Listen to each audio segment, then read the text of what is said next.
안녕하십니까. 오르가니스트 김춘혜입니다. 교회 음악, 클래식 음악의 뿌리 65번째 강의입니다. 그동안 낭만 시기의 교회 음악을 쭉 알아보고 있었는데요. 오늘은 영국의 그 낭만 시기 교회 음악을 알아보도록 하겠습니다. 영국의 낭만 시기 교회 음악을 얘기하면 그 옥스퍼드 운동, 그 예전 운동이라고 하는 이 운동을 꼭 소개하게 되는데요. 이것은 본 강의에서 설명하고 이 운동에 가장 중요한 역할을 했던 그 성직자 한 분과 그리고 작곡가가 쓴 선율, 우리 찬송가에 있습니다. 379장 내 갈 길 멀고 밤은 깊은데, 이 찬송가인데요. 이 찬송가의 작시자가 바로 옥스퍼드 운동 이 시기에 그 지도적인 그 영향력을 줬던 그 뉴만 목사님의 시입니다. 뉴만 목사님은 그 성직자, 성공의 성직자로서 많은 활동을 하셨던 분이셨습니다. 옥스퍼드대에서 공부하시고 특히 그 칼빈주의적인 복음주의 그 성향이 그 아주 강하신 분이셨다고 합니다. 그러면서 학자시고 신학자시고 그 철학자이시기도 했다고 했는데요. 이분이 옥스퍼드 운동을 이제 그 주장하면서 그게 있는 사상, 그 모든 주장에 조금 더 가까이 가다가 나중에 1845년 44세에는 가톨릭으로 전향하셨습니다. 그 가톨릭으로 가셔서 나중에는 그 추기경이 되시고, 또 최근에 보니까 2019년에 그 가톨릭에서 성자로 추존되시기도 했던 분이십니다. 하지만 이 찬송가는 이분이 성공의 성직자로 계실 때 쓰신 그 시입니다. 이분의 그 시가 특별히 그 여러분이 좋아하시는 시 같은데요. 이분이 그 1833년에 그 지중해 지역 이탈리아 쪽에 여행하시면서 아프셨다고 합니다. 그래서 하나님께 기도함으로써 또 나았는데요. 이 나오면서 이분의 고백에 보니까 하나님께서 영국에 가서 자기가 할 일이 있어서 하나님께서 낫게 해주신다는 그런 그 영광을 받았다고 합니다. 그런 것이 몇 번 있었다고 합니다. 이분의 생애에. 그래서 그때도 그렇게 나오시고, 그래서 이제 집으로 그 영국으로 가야 되는데 그 배를 타고 가잖아요. 근데 그 탄 배가 그 바람이 전혀 없어서 그 기록에 보니까 일주일 동안 배가 꼼짝없이 있었다고 합니다. 움직이지 못하고. 그 가운데에서 바로 하나님, 제가 집으로 가야 되는데, 우리 가사에는 번역이 되어 있지만 집으로 가야 되는데 이렇게 깜깜한 데서 참 우리가 가야 됩니다. 이 하나님 저를 인도해 주십시오. 그 집으로 가도록 인도해 주십시오. 이런 하나의 절박한 현실적인 그런 말씀에 나온 그 가사긴 하지만, 또 우리는 또 영적으로 또 많이 또 물론 현실적으로 그러면서 영적으로 해석을 하는 그 찬송가이기도 합니다. 이 곡의 그 작곡자는 우리 찬송가에 6장이 들어있는 다이크 있습니다. 특히 거룩 거룩 거룩 성전을 떠나가기 전 이 찬송가들을 6장 우리 찬송가에 들어있는데요. 다익스는 많이 소개를 했죠. 그 교회 음악인으로서 또 성직을 받으신 분으로서 그 설교집도 있고 신학 저서도 쓸 정도로, 그러면서 교회곡도 많이 작곡하고 찬송 선율 경우에는 300선율 이상이 있다고 합니다. 그러면서 이분에 보면은 음악 축제도 개최하시고, 그 성가대의 발전을 위해서 성가대의 개혁, 특히 성가대 그 연습 시간을 많이 늘리고, 성가대 연습 시간 엄수하게, 이렇게 엄격하게 지키는 엄수를 하면서 실천하시면서 교회 음악의 그 질을 높이고자 했던 이분의 그 정신이죠. 그래서 이 다익스 이분이 나중에 옥스퍼드 운동의 결과로서 나오는 그 찬송집, 고금 찬송가라는 이 찬송가가 나올 때 그 음악인으로서 편집인 중에 한 분이셨거든요. 그래서 바로 그 뉴만의 이 옥스퍼드 운동의 그 지도적인 역할을 하신 분과 또 음악인 다익스가 만난 이 가사와 선율이 정말로 귀한 이 찬송가라는 생각이 듭니다. 이 찬송가의 곡조명은 룩스 베니그마 이래서, 베니그나라는 뜻은 이제 그 선한, 착한, 친절한 이런 뜻이라고 합니다. 그래서 그 라틴어고요. 친절한 착한 그 빛.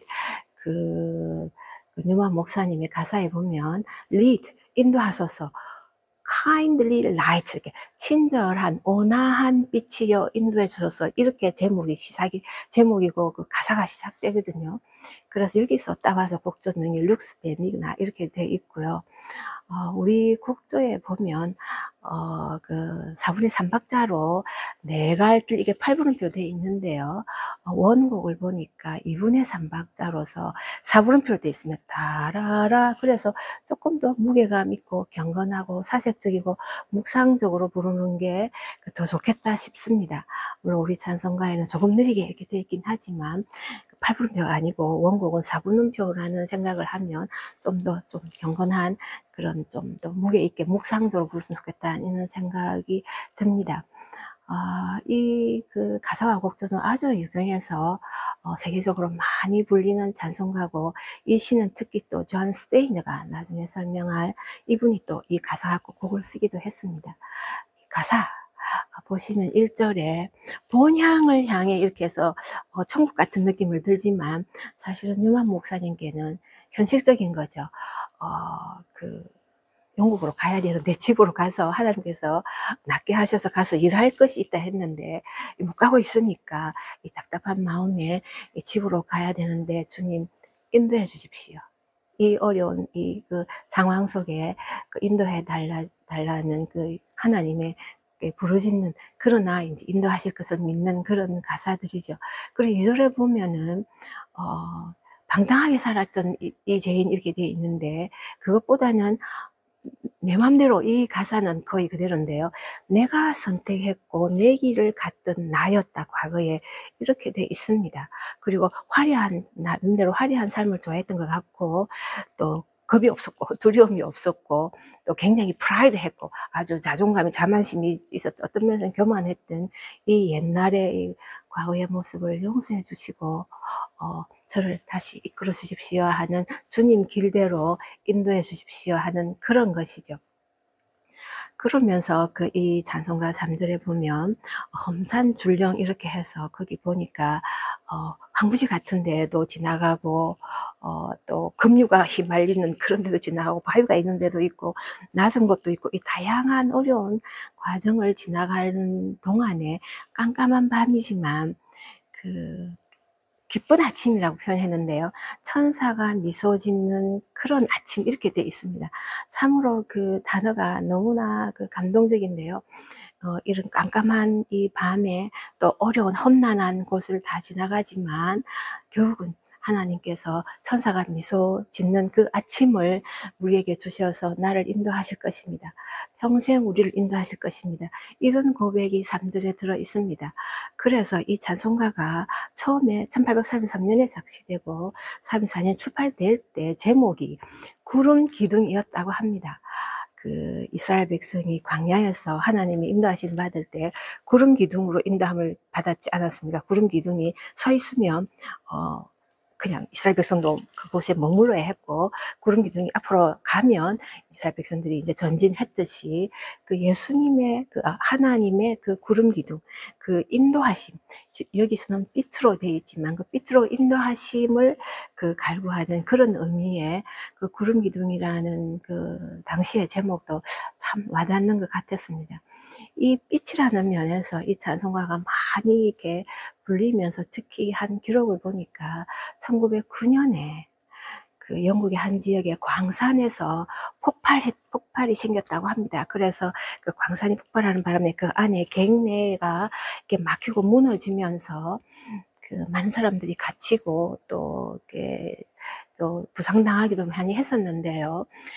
거기에 갱내에 어느 공기층이 있는 한 굴 갱내에 한 서너 몇 분이 이렇게 갇혀 있었다고 합니다. 갇혀 있으면서 이제 공기가 조금 있었으니까 거기서 이제 밖에서 이렇게 이제 구조해 줄 때까지 기다리는 거죠. 깜깜한 갱내에 기다리면서 어느 한 분이 이 곡을 불렀다고 합니다. Lead, kindly light. 우리를 인도해 주시옵소서. 그 친절하신 착하신 그 빛이요 하나님이요 이런 뜻이죠. 흐밍을 이렇게 시작했다고 합니다. 그러자 그 안에 계신 분들이 다 함께 그 산소가 부족하니까 크게 부르지 못하죠. 흐밍으로 다 이렇게 조용하게 불렀다고 합니다. 그래서 나중에 이제 이분들 중에 30분이 구조가 되어서 나와서 이런 간증이 생겼다고 합니다. 우리 일생에 있어서 어려울 때가 참 많겠죠, 실제로. 그러면서 영적으로도, 영혼의 또 깜깜함을 생각할 때도 있겠죠. 이럴 때마다 이 뉴만 목사님의 그 좋은 찬송시, 또 다익스의 찬송 선율 부르셔도 좋고, 묵상하셔도 좋고, 여러분에게 귀한 찬송가가 되기를 바라겠습니다.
이어서 하겠습니다. 19세기 낭만 시기의 그 영국의 교회 음악은 유럽 대륙의 나라들과 사뭇 많이 다릅니다. 어떤 학자는 영국의 교회 음악을 a closed world 이렇게 표현을 했는데요. 이렇게 딱 닫힌 세상이다 이렇게 표현을 했습니다. 물론 여러 가지 의미가 있겠죠. 그 다른 나라의 교회 음악과도 다른 의미도 되겠지만 또 영국 안에서도 그 교회 안의 음악과 교회 밖의 음악이 워낙 달랐다는 의미도 되는 것 같습니다. 교류를 안 했다기보다도 영국 자체의 그 오래된 그 성공의 예배에 1500년부터 이어온 그 교회 음악의 전통이 쭉 이어져 오면서 그들만의 스타일을 어떻게 보면 고집했다 할 수도 있고요. 좋게 말하면 잘 전수해서 내려오는 그 교회 음악의 양식이지 않을까 그런 생각도 듭니다. 그것이 어떤 것인지 조금 더 이제 작품들 통해서 알아보겠습니다. 그 19세기 영국이라고 그러면 여러분이 잘 아시겠지만 그 빅토리아 여왕의 그 집권 시기로 얘기할 수 있겠죠. 빅토리아 여왕이 1837년 그 여왕이 되면서 1901년까지 장장 64년에 걸친 그 재위 기간이죠. 그동안 또 영국은 또 상당한 여러 가지 일들이 있기는 있었죠.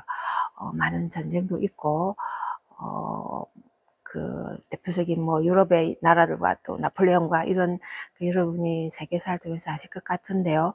그러면서도 또 그 자체적으로는 또 종교적인 혹은 교회에 위협되는 그 다윈의 그 종의 기원 이 이제 그 발표도 있고 여러 가지로 분주한 그 시기라 할 수도 있겠습니다. 그러면서 또 영국은 그 셰익스피어뿐만 아니라 그 전통적으로 그 문학인들이 굉장히 뛰어난 분들이 많았죠. 그래서 이 19세기도 오면 너무나 좋은 그 문학인들이 그 여러분이 아시는 그 보물섬, 살로메 뭐 여러 가지 여러분 크리스마스 캐롤 이런 그 저자들을 그 문학인들을 잘 아실 텐데요. 이 그 문학적인 전통이 지금까지도 이어지는 그런 면에서 아주 탄탄한 어떻게 보면 그런 영국만의 그런 전통과 역사를 가지고 있다고 할 수 있으면서 음악도 사실은 굉장히 이 19세기 오면은 활발했다고 합니다. 불행하게도 그 헨리 퍼셀 그 바로크 시기 작곡가죠. 헨리 퍼셀 이후에 유럽에 비하면 그 클래식 작곡가가 이렇게 내세울 만한 작곡가가 없다고 학자들은 얘기를 합니다. 엘가가 1857년에 태어났으니까 그때까지는 헨리 퍼셀 이후에 거의 한 150년 기간 동안에 내세울 만한 그런 좋은 그 대표적인 작곡가는 없어서 오히려 그 외국에 그 유럽에 있는 그 작곡가들이 이제 방문하면서 많은 활동을 했고, 또 그러면서 영국에서는 좋아서 또 후원해주고 음악적으로는 굉장히 탄탄한 그런 후원자들이 있었다고 합니다.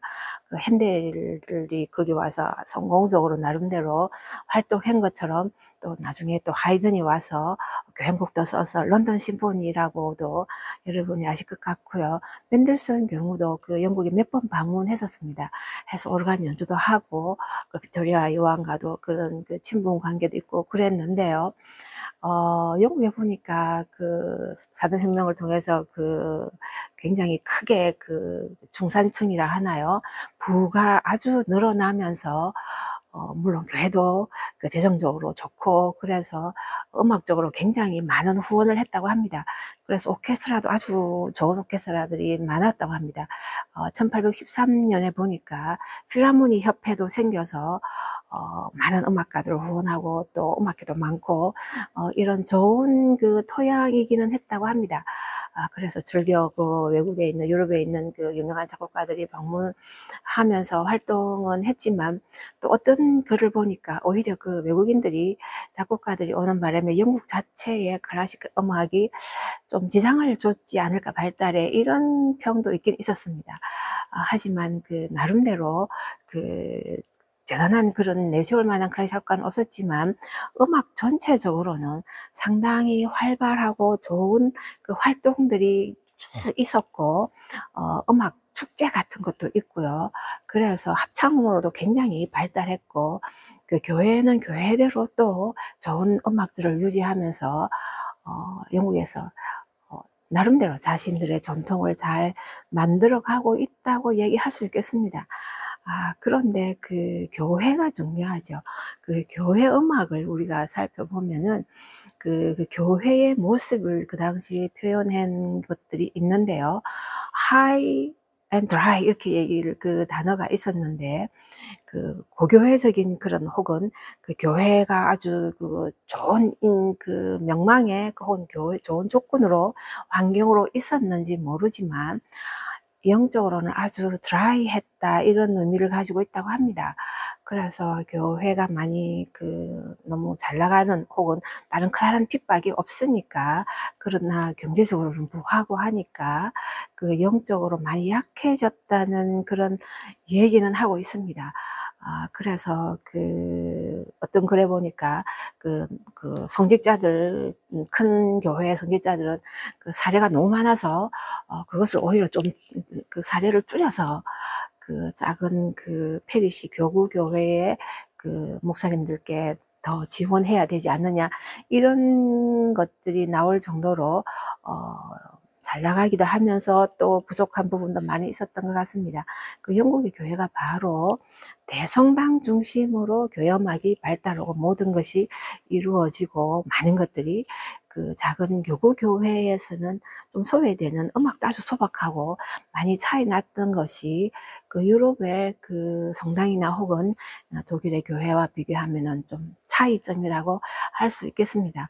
그래서 그 영국의 그 교회 음악은 대체로 그 대성당 위주로, 웨스트민스터, 세인트폴이나 뭐 더햄, 나중에 또 작곡가들 나오지만 그런 좋은 대성당의 그 음악인들, 그 작곡가들 중심으로, 그리고 로얄 채플, 그 왕립 채플이죠. 그리고 왕립 음악원, 또 나중에 왕립 대학이라고 음악 대학이 또 생기는데요. 칼리지 오브 뮤직이 또 생기는데요. 이것들을 중심으로 해서 케임브리지 대학, 옥스퍼드 대학, 이 런던 중심에서 어떻게 보면은 그 뛰어난 사람들 중심으로, 이렇게 큰 교회 중심으로 하되, 그러나 이제 그 클래식 작곡가로서 그 큰 명망을 높이는 그 작곡가 배출에는 조금 약했던 그런 느낌을 가질 수 있습니다. 그래서 바로 자성가 소개하면서 옥스퍼드 운동을 말씀드렸는데요. 그 당시 성공의 교회가 아주 나름대로 그 형식이 돼 있고 있지만, 그 아주 기계적이고 영적으로 아주 메마른 그런 상태라는 면에서 또 나름대로 항상 편안할 때는 부정이라 할까요? 부패라 할까요? 부패가 있기 마련이죠. 그리고 예배도 형식적으로만 드리고 그 안에 제대로 된 것이 또 결여될 수 있으니까, 그래서 옥스퍼드대 그 구성인 중심으로 해서 바로 옥스퍼드 운동이 일어났는데요.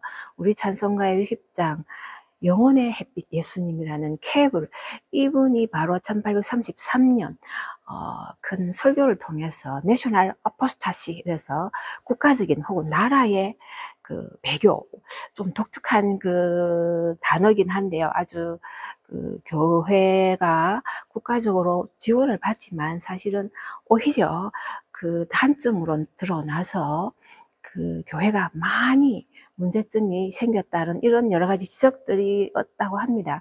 그래서 그걸 통해서 바로 이것이 옥스퍼드 운동의 시발점이었다고 하는데요. 이걸 통해서 찬송가 때 소개한 뉴만 목사님도 영향을 받아서 이 캡을 이분과 함께 옥스퍼드 운동을 또 몇몇 사람들과 함께 이제 벌리기 시작해서 아주 지속적으로 성공회 내의 자성 개혁 운동을 이끌어 갔던 분들이죠. 그래서 이분들이 했던 게 Tract for the Time, 그래서 그 시대, 그때의 조그만 소책자, 이런 시대에 향해서 이 당시의 시대에 대한 교회 안에 자성의 음성, 목소리 같은 그런 것들을 소책자로 만들어냈던 게 트랙트 운동인데요.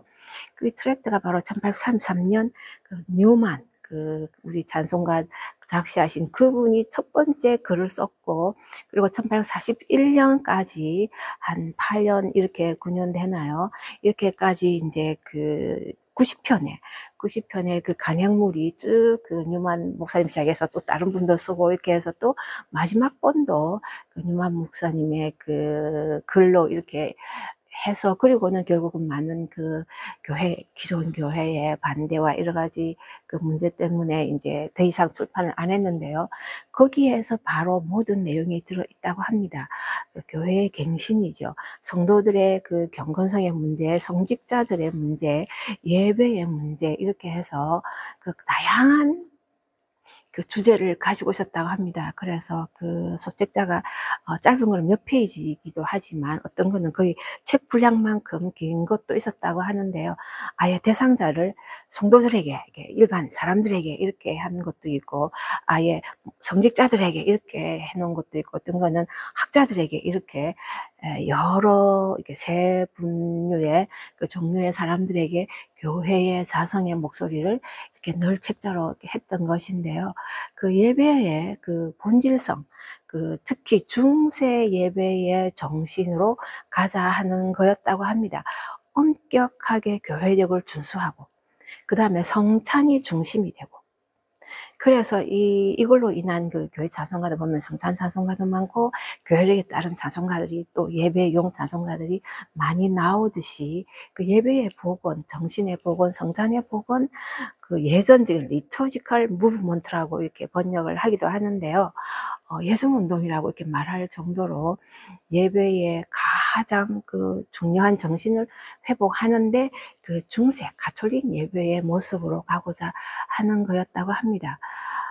그래서 성가대나 성직자들의 모습이나 모든 게 예전에는 행렬도 했는데 당분간 또 한동안 행렬 하지 않으니까 성가대와 성직자들도 촛대 들고 가시는 분들도 행렬, 예배 시작할 때 행렬해야 되고 나갈 때도 행렬해야 되고, 이런 기타 등등 많은 예배 요소, 또 성직자는 어떤 옷을 입어야 되고 교회력에 따라서 색깔을 어떻게 다르게 해야 되고, 이 모든 것들을 이렇게 주장하면서 실천하고자 했다고 합니다. 이 일로 인해서 아까 말씀드린 뉴만 목사님 경우는 결국은 가톨릭으로 전향하셨죠. 하시면서 이제 몇 분도 함께 가톨릭을 가셨다고는 합니다만은, 성공회 내의 자성의 운동, 개혁의 운동 면에서는 굉장히 중요했었습니다. 이것으로 인해서 영국 교회 음악이 많은 영향을 받게 되는 거죠. 특히 찬송가에서는 더 많이 받게 됩니다. 그래서 영국의 교회 음악을 보면 성가대 음악, 그리고 바로 찬송가 이렇게 되겠죠. 물론 그 안에 그 앵글리칸 챈트라는 것도 있습니다. 그 중세 예배의 모습을 복원하는 거였기 때문에 그레고리안 챈트를 부르고자 했다고 합니다. 이 성공회 내에서 옥스퍼드 운동을 주창하는 사람들이. 근데 그 그레고리안 챈트를 부르려 하니까 그 여러 가지로 이제 성가대만 해야 되고 성도님들이 못 부르니까 성도님들이 부르기는 좀 힘들어서 나름대로 조금 더 운율화되고 리듬이 있고 정형화된 그 앵글리칸 챈트를 영국 교회의 독특한 그 챈트를 더 발전시켜서 그렇게 성도님들 같이 부르게 성가대랑 인도해서 이런 움직임도 있었지만 크게는 그 성가대곡과 이게 그 우리가 말하는 힘, 창작 찬송가가 되겠습니다. 성가대곡은 그 유럽과는 아까 말씀드린 많이 다릅니다. 그래서 일찍부터 물론 르네상스에는 상당한 그 아카펠라가 많았었습니다. 그렇지만 바로크를 통해서 서서히 아카펠라보다는 18세기 들어오면 기악 연주가 기악 반주가 많아지죠. 그 앤썸이 기악들이 들어온 그 반주를 하는 합창곡이 없거든요, 대체로. 그래서 서서히 낭만에 들어오면 더욱더 기악 반주가 있는 합창곡으로 아카펠라는 거의 소멸된 상태라고 예외적인 것만 있고요. 그렇게 얘기를 합니다. 그런데다가 악기를 할 때에는 또 유럽의 다양한 그런 그 기악보다는 오르간을 주로 사용했었습니다. 그래서 나중에 소개할 그 많은 앤썸들이 또 영국의 교회 합창곡들이 오르간 반주가 아주 많습니다. 그래서 오르간 반주로 쭉 되어 있는 것이 특징이고 아카펠라는 거의 없어지고 그리고 호모포니가 많이 있습니다. 그 단성부적인 찬송가적인 합창곡이죠. 교회 음악의 전통인 폴리포니, 다성적인 그런 모습은 거의 바로크 때도 르네상스 때도 그 영국은 그 독일이나 다른 나라 비하면 덜 다성적이었습니다. 덜 폴리폰이었습니다.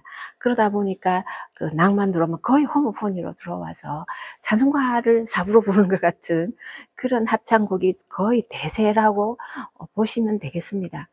그러면서 그 영국의 교회 음악은 19세기 교회 음악은 그 유럽에 있는 그 연주회용 교회 음악이 더 뛰어나고 많고 많은 종류 그리고 교회 음악 이렇게 또 그 설명하면서 곡들을 했었는데요. 영국의 교회 음악은 대체로 거의 다가 교회 예배용입니다.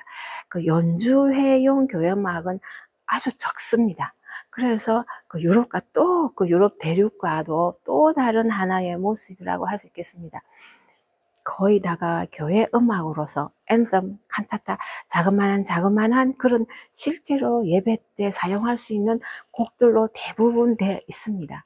그러면서 특별할 때 오케스트라 반주가 있고 대부분은 많은 부분은 오르간 반주로 되어 있습니다. 찬송가인데요. 영국 찬송가 유명하죠. 아주 유명하죠. 엘자벳 시기 때부터 여왕 시기 때부터 그 장작 찬송가 물론 운율 시편 찬송가가 있었지만 그거는 운율 시편가는 교회에서 공식적으로 불리고 교회에서 비공식적으로 혹은 교회 밖에서 장작 찬송가 힘이죠. HYMM 이 힘이 꾸준히 쓰였죠. 그래서 아이작 왓슨 목사님의 힘들이 아주 많고요. 장작 찬송 시가 그리고 이어서 웨슬리 목사님의 찬송가도 굉장히 많지 않습니까? 그래서 복음적인 굉장히 찬송가가 많았는데요.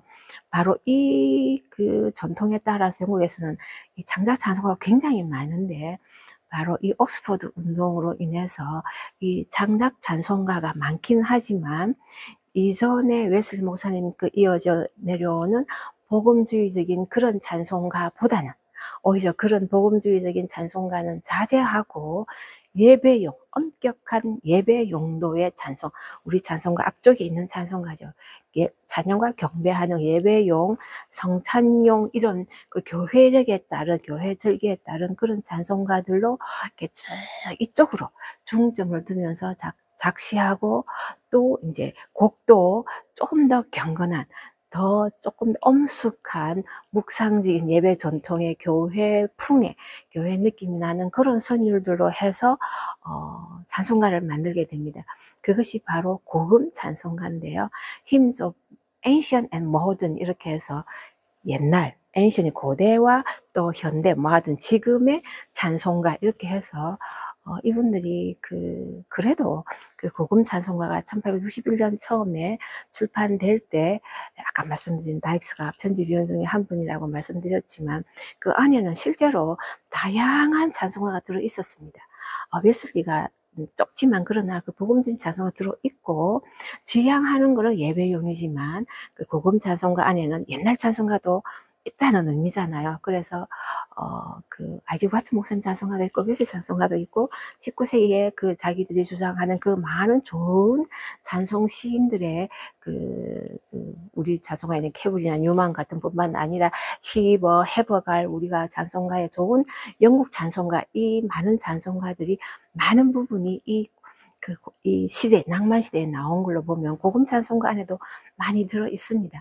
그러면서 특징적인 것이 바로 옛날이니까 초기 기독교 때의 그리스어로 된 찬송가도 번역해서 들어있고 중세 가톨릭 교회의 라틴 찬송가도 많이 번역해서 들어있고 독일 코랄도 번역해서 많이 들어있습니다. 그야말로 ancient and modern이 되는 거죠. 고금 찬송가로 불릴만 하죠. 초기 기독교부터 중세까지 또 루터교 코랄까지 그리고 아이지 와트 목사님, 웨슬리 목사님 그리고 그 시기에 그분들이 주창하는 그 예배 찬송가, 성찬천성과 교회력에 따른 찬송가 아주 잘 구성되어 있는 찬송가였습니다. 그래서 여기 기록에 보니까 19세기 말까지 1800년 말이죠. 그 연대에 보니까 1000만 부 이상이 팔렸다고 합니다. 영국에서만 아니고 외국에서도 샀다는 그런 의미가 되겠죠. 어마어마하게 이 찬송가가 이렇게 인기 있었다 해도 조금 말은 이상하지만 찬송가가 많이 쓰이고 굉장히 존경받는 좋은 찬송가였습니다.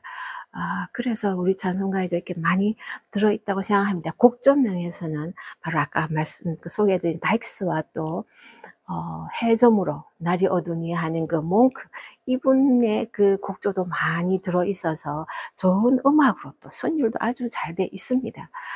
그래서 이 좋은 고금 찬송가가 지금까지도 내려와 있으면서 이 19세기의 그 찬송가의 발전의 그 큰 절정이라고 말할 수 있는 것이 바로 존 줄리앙의 찬송가 학 사전입니다. 딕셔너리 오브 힘, knowledge 이렇게 해서 찬송가 학 사전이 발간돼서 지금까지도 많은 교회 음악 학자들이 찬송가 학자들이 즐겨보는 찬송가 학 사전 2권으로 되어 있는 아주 좋은 찬송가입니다. 저도 이 찬송가 학산을 자주 들여다보면서 제가 연구하는 데 도움이 되는데요. 물론 19세기 말에 나온 거긴 하지만 또 최근에 있는 거 다시 또 우리가 얼마든지 또 업데이트해서 또 연구할 수 있으니까 이 영국 찬송가의 절정을 보여주는 찬송가 학사전 굉장한 업적이라고 볼 수 있겠습니다. 이런 성가대 곡 주로 앤덤 칸타타긴 하지만 그러나 좋은 찬송가 레퍼토리가 전해져서 우리나라 찬송가에도 영국 찬송 대부분의 좋은 찬송가도 영국 찬송가거든요. 독일 코랄은 몇 개 안 되고 그래서 우리에게 이렇게 좋은 보물로 보배로 이렇게 전해 내려오는 것이 참 귀하다라는 생각을 합니다. 이제 교회 음악인과 작곡가들을 살펴볼 텐데요. 작품들을 볼 텐데 아까 말씀드린 대로 유럽 나라에 비해서 대표적인 클래식 작곡가가 별로 없다고 말씀드렸는데요. 그 중에 한 분이 이제 아주 클래식 작곡가로서 그러나 교회곡이 뛰어난 분이 만약에 얘기한다면 베넷이라고 합니다. 여러 작곡가 중에 특히 이분을 베넷이라는 분은 굉장히 당시에 뛰어난 1800년 약간 초기에 태어나신 분인데요. 19세기에 아주 유명한 작곡가로서 교향곡도 쓰고 실력곡도 있고 피아노곡도 있는데 교회곡도 있습니다. 그래서 교회곡 중에서 사마리아의 여인 예수님께서 사마리아 여인을 만나는 거 있지 않습니까? 사마리아 여인이라는 칸타타가 있는데요.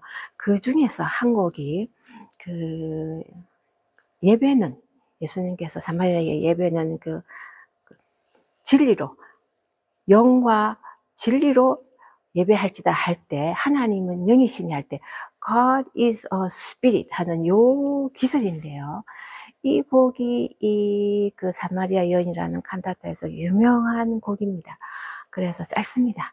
한 3, 4분 되는 God is a spirit, 하나님은 영이시니 하는 이 그 앤섬으로 따로 발췌해서도 많이 연주하기 때문에 그 유튜브에 보면은 따로 나와 있기도 합니다. 전체 곡을 안 들으셔도. 이 곡이 교회곡으로서 그래도 뛰어나고, 그 외에는 이분은 클래식 작곡가로서 많은 활동을 하셨습니다. 그러면서 이후에 이제 소개할 분들은 다 교회 음악입니다. 교회에 소속돼서, 물론 그 로얄 음악원 혹은 로얄 음악대학의 그 교수로서, 학자로서 가르치시기도 하지만, 교회 소속으로서 교회 음악을 작곡하고 연주했던 분들인데요. 여러분이 먼저 아실 것 같은 그 웨슬리 가게의 두 분을 소개하면은, 그 찰스 웨슬리 목사님의 그 아들이죠. 그 사뮤엘 웨슬리입니다. 이분이 아주 유명한 음악인이셨습니다. 작곡가이시기도 하셨습니다. 오르간도 물론 잘 치기도 했지만, 그러나 이분이 나중에는 가톨릭으로 가셨습니다. 좀 독특한 그 감리교 장시자 가게에서 아들이 그 가톨릭으로 가신 분인데요. 이분이 영국의 모차르트다 이렇게 말을 할 정도로 아주 뛰어났다고 합니다. 그러면서도 바흐를 영국에 많이 그 소개한 분이기도 합니다. 그러면서 바로 사뮤엘 세바스찬 웨슬리, 바로 사뮤엘 그 웨슬리의 아들인데요. 바흐를 워낙 좋아해서 이분이 그 요한 세바스찬 바흐에 있는 그 세바스찬을 따와서 본인의 이름 사뮤엘, 또 세바스찬 이렇게 이름을 붙였는데요. 그 사뮤엘 세바스찬도 굉장히 뛰어난 그 음악인이었습니다. 교회 작곡가인데요. 이분은 성공의 교회 음악만을 작곡했습니다. 그러면서 organ곡도 있고요. 우리 찬송가에는 600장, 교회의 참된 터는 이겁니다. 그래서 찬송가 선율도 있을 정도로 신실한 성공의 교회 음악인 오르가니스였습니다. 그러면서 그 교회 음악인으로서 어떻게 보면, 그래 보니까 유일하게 클래식 작곡가로도 인정받는다, 이런 분이 한 분 있는데 바로 토마스 에투우드입니다. 이 에투우드는 1760년 이래에 태어나신 분이신데요. 이분은 그 모차르트의 제자였습니다. 그 모차르트의 그 뛰어난, 모차르트가 아주 좋아했던, 그 귀하게 생각했던 제자였다고 합니다. 그 비엔나에서 모차르트한테 배우고 영국에 이제 와서 아주 좋은 일들을 많이 하면서 클래식 곡도 많습니다. 그래서 클래식 작곡가로 이렇게 가끔 이렇게 소개도 많이 합니다. 그래서 교회 음악, 이분이 세인트 폴 대성당의 오르가니스트였거든요. 그래서 교회 음악인으로서도, 또 그러면서 클래식 작곡가로서도 뛰어난 분이, 그 이후에 나오는 교회 음악인 중에는 어쩌면 유일하지 않을까, 이런 글 있을 정도로 아주 훌륭한 그 오르가니스트 작곡가였습니다. 이분 교회의 세인트 폴에 멘델손이 방문해서 오르간 연주도 했던, 그 멘델손을 아주 귀하게, 멘델손이 영국 방문할 때는 이분 아주 그 나이 많으신 할아버지셨는데, 그 젊은 청년이 오르간을 너무 잘 치니까 굉장히 귀하게 그 멘델손을 생각하는 그런 교류 관계가 있었던 그 토마스 에투우드입니다. 이분의 그 좋은 앤섬이 몇 개 있는데요. 성령이여 오소서, 이 앤섬도 많이 불리는 그 성가대 찬양곡입니다. 그러면서 주여 나의 죄로부터 주님의 얼굴을 돌려주소서. 저 죄를 생각하지 마시고 주님 그 얼굴을, 제 죄에서 얼굴을 돌려주십시오. 제 죄를 생각하지 말아달라 하는 그런 뜻이겠죠. Turn thy face from my sins, 이렇게 돼 있거든요. 내 죄를 생각하지 말아주십시오 하는 이 앤섬도 참 좋은 앤섬입니다. 그래서 이 에투우드의 이분의 곡을 소개하고요. 이분의 제자, 늦게 이제 제자가 한 분 있는데, 월미슬리라는 제자가 있습니다.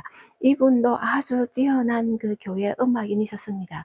그래서 이분이 그 에투드의 그 영향을 많이 받았다고 하는데요. 이분이 쓴 곡 중에서 마니피카트와 그 농 디미티스, 나는 이제 떠나도 좋습니다, 시몬의 찬양인데요. 마니피카트는 마리아가 하는 그 찬양이잖아요. 마니피카트와 농 디미티스라는 그 이 두 개가 이렇게 연결해서 많이 연주하기도 또 따로 하기도 하는데 곡 자체는 이렇게 하나로 돼 있습니다. 그 타이틀 자체가 라 단조의 이 곡이 마니피카는 한 5분, 그 다음에 한 2분 30초에서 한 7, 8분 되는 이 짤막한 앤텀 스타일로 된 이 곡도 아주 유명하고 많이 연주되는 곡입니다. 이 곡도 한번 들어보시면 좋겠다 싶습니다. 그리고는 네 분을 소개할 텐데요. 두 분은 여러분도 좀 아시는 분입니다. 스테이너와 펠인데요. 존 스테이너는 여러분이 아마 하나님께서 이 세상을 참 사랑하셔서 독생자 보내주셨다는 무반주, 사실은 무반주 곡인데요. 요한복음 3장 16절에 나오는 이 앤썸을 저희 교회에서 몇 번 불렀고, 여러분 교회에서 아마 불렀을 것 같은데, 이 곡이 유명하죠. 이 스테이너인데요. 이 스테이너의 이 곡은 크루시픽션이라는 십자가에 못 박히심, 긴 한 1시간 채 안 되는 칸타타 9악장에 나오는 곡입니다. 그래서 이 칸타타가 쭉 이렇게 진행되면서 보니까 예수님의 십자가의 목회심은 있는데 솔로도 나오고 이제 아까 말씀드린 오르간 반주로 쫙 이어집니다. 그리고 독창자들도 있고 중창도 있고 주로 독창 남자들의 독창들로 이렇게 많이 이렇게 들어와 있습니다. 그러면서 합창곡이 있고 아예 힘 이렇게 하는 것도 있습니다. 찬송가 이렇게 타이틀이 되어 있는 것도 있습니다. 여러 한 20여 악장이 쭉 있는데요. 이 악장 가운데 아예 힘이라고 했는데 이 찬송가를 합창으로 다양하게 부릅니다. 여러 절로 꼭 성가대 앤텀처럼 화성으로 부르다가 반주가 다르다가 화성이 다르다가 유네슨으로 부르다가 다양한 형태로 여러 절을 이렇게 찬송가니까 선율은 같겠죠. 그러나 다른 식으로 이렇게 부르는 힘들이 총총총 나옵니다. 이 크루시픽션 칸타타가 굉장히 독특했는데요. 바로 그 악장 하나님께서 이 세상을 참 사랑하셔서 독생자 주셨다는 이 무반주 성가대 합창곡 앤텀 그 안에 들어있는 거, 이걸로 아마 제일 유명하지 않을까 싶습니다. 여러분 이거 모처럼 이 찬송, 이 앤텀 들어보시기를 추천합니다. 그러면서 바로 페리라는 분인데요. 이분도 굉장히 뛰어난 음악인이셨습니다. 학자로서 또 가르치시기도 하고 작곡도 많이 하셨는데요. 교회 음악인이죠. 지금 말씀드린 모든 분은 교회 소속의 헌신적으로 교회 음악들을 써서 이 시기에 지금 말씀드리는 스테이너, 페리, 또 나중에 말씀드린 스탠포드, 설리반 이분들의 시대를 영국 교회 음악의 르네상스 시대다. 이렇게 표현했거든요. 좋은 음악들이 많이 나왔다는 것입니다. 클래식 밖에서는 어떻게 생각할지 모르지만 영국 교회 음악 전통으로는 굉장히 뛰어난 곡들이었다는 뜻인데요. 이 페리 곡도 여러 가지 있는데 오라토리오도 많습니다. 오라토리오도 있고 칸타타 있고 있는데요. 그 중에 한 곡 연주 따라서 6분 내지 7분 되는데 I was glad. 내가 기뻤다. 이 가사가 시편 122편입니다. 우리가 성전에 올라가자 했을 때 그 말을 들었을 때 우리가 너무 기뻤다 하는 시편 122편인데요. 가사 첫째가 I was glad 이렇게 시작합니다. 이 앤텀이 무슨 앤텀이냐 하면 대관식 앤텀입니다. 코로네이션 앤텀인데요. 영국에서는 코로네이션 앤텀이 유명하죠. 핸델도 썼으니까 아주 유명한데요. 1600년대쯤부터 코로네이션 앤텀들이 쓰여지기 시작했습니다. 그래서 여러 왕들이 이제 대관식을 가지면 코로네이션 앤텀을 연주하고 해서 작곡가들을 보니까 우리가 배웠던 탐킨스도 있고요, 퍼셀도 있고, 실제로 대관식 때 연주했던 곡들이 핸델곡은 대관식 때 연주하지는 어느 왕 대관식에는 없긴 없었는데요. 이렇게 쭉 이어오다가 바로 토마스 에투드의 대관식 앤텀도 한동안 대관식 앤텀으로 쓰였었습니다. 왕의 대관식 기록을 보니까. 그러면서 바로 이 페리의 대관식 앤텀이 굉장히 유명한 대관식 앤텀이 되었습니다. 1900년대에 들어와서 에드워드 7세가 대관식 할 때 이 곡을 연주했다고 합니다. 그리고는 그 이후로는 지금까지도 쭉 연주를 하는데요.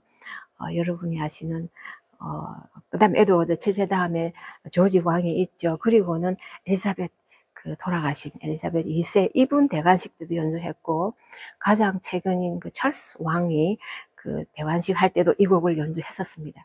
그래서 여러분이 유튜브 들어가시면 나옵니다. 한 6, 7분짜리 7분 정도 되는 그 시작하는 그 입장하는 그 왕이 들어오는 입장하는 동안에 쭉 그 곡들이 그 합창곡으로 오르간도 있고 대관식 앤썸이니까 트럼펫이나 이 오케스트라도 같이 나옵니다. 너무나 그 감동적인 그런 앤썸인데요. 가끔은 이 앤썸을 그 왕의 대관식 해당되는 그 귀절이 그 곡 안에 잠깐 들어 있습니다. 우리 왕이여 만세 만세 만세하는 롱 리브라는 만수무강하소서 하는 그런 기절 부분이 있는데요. 대관식 그 앤썸이니까 교회에서 이 왕의 그 장수를 오래 사십시오 하는 그 축복하는 그 부분만 딱 빼고, 그 외에는 사실은 그 10편 122편 그 가사긴 하거든요. 그래서 왕을 축복하는 그 귀절만 그 안에 부분만 삭제하고 빼고 그 전체 하면은 그 길지도 않고 1, 2분은 빠지니까 그 미국에 제가 있을 때 그 미국 한 교회에서 성가대로 제가 그 배우면서 이 앤썸을 함께 불러본 적이 있었는데요. 아주 좋은 앤썸입니다. 성가대 그 합창곡이니까 페리 이분을 그 I was glad 시편 122편을 여러분께서 아마 제일 재밌게 그 좀 재밌다면 좀 이상하지만 그 듣기 편하고 장음하고 그러면서 영국의 그 앤썸의 진수를 볼 수 있는 곡이기 때문에 여러분께 소개합니다. 그 다음에 설리반과 그 스탠포드 이 작곡가들이 있죠. 이분도 교회 곡을 굉장히 많이 썼습니다. 설리반 같은 경우에는 그 우리 찬송가에 믿는 사람들은 이 찬송가도 있습니다. 이 많은 작곡가들이 사실은 제가 소개한 부분이 그렇게 많지 않지만 더 많은 작곡가들이 교회 각곳에서 대성당 중심으로 또 많은 곡들을 앤썸을 썼습니다. 그 앤썸이 홍수시대라 할 정도로. 그래서 우리 이 영국 전체의 그 교회 음악을 우리가 한번 살펴보면 그 우리나라 스타일과 너무 많이 우리나라 사람들이, 우리나라 성도님들이 좋아하는 스타일이 아닌가 이런 생각이 들었습니다. 아마 여러분께서 들으셔도 그걸 느끼실 수 있을 것 같은데요. 상당히 호모포닉, 그 찬송가 같은 스타일로 갑니다. 그리고 많이 어렵지 않습니다. 그리고 굉장히 온건하고 절제되어 있고, 그리고 고상합니다. 디그니티라고 하는데요. 위험이 있습니다. 막 화려하게 기교적으로 막 이렇게 멋있게 이렇게 늘어뜨리지 않습니다. 굉장히 어떻게 보면 소박한가.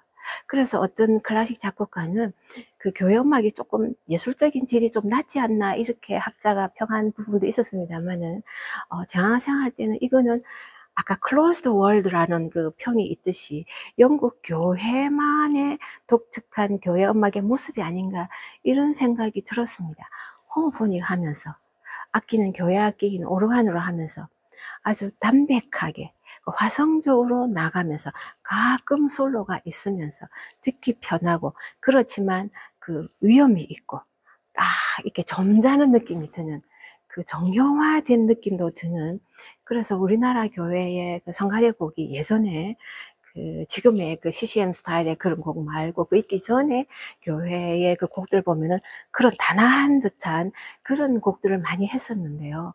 실제로 그 곡들이 영국 앤텀에서 많이 온 것들이기도 하고, 또 그렇게 또 많이 불렀던 것도 우리나라 그 교회, 우리나라 국민의 혹 우리나라 사람들의 그 음악적인 성향하고 좀 맞지 않나 그런 생각이 들었습니다. 영국의 교회 음악은 나름대로 굉장한 후원을 받는 그런 상황이었습니다. 국가적인 후원을 받아서 왕실 중요한 행사 때 곡을 쓰고, 또 대성당이니까 또 위험이 있고 규모가 있어야 되니까 그런 곡도 쓰면서 나름대로 아주 좋은 그 화려한 면도 있으면서도, 그러나 그 안에 음악적인 요소들을 보면 굉장히 담백합니다. 화성적입니다. 듣기도 아주 편하고 난해하지가 않습니다. 그래서 어떻게 보면 실용적인 면과 예술적인 면을 잘 겸비하고 있지 않나 그런 생각도 드는 것이 영국의 교회 음악이었습니다. 유럽 대륙의 그 화려한 연주회용 교회 음악보다는 오히려 그 예배 용도만으로 생각해서 실제로 하나님께 드리고 성도들이 이해하고 또 성도들이 부를 수 있는 좋은 찬송가, 이런 그 생각으로, 그런 개념으로 교회 음악을 이끌어 갔던 것은 또 다른 하나의 귀한 그 정신이라는 생각도 듭니다. 영국의 교회 음악 더 많지만 이 정도로 우리가 소개하는 것으로 하면서 여러분이 그 소개한 그 곡들을 쭉 좀 들어보셨으면 좋겠고요. 다음 시간에는 이 낭만 시기에 그 교회 음악 전체적인 그 정리를 하면서 결론을 한번 내볼까 합니다. 다음 시간 뵙겠습니다.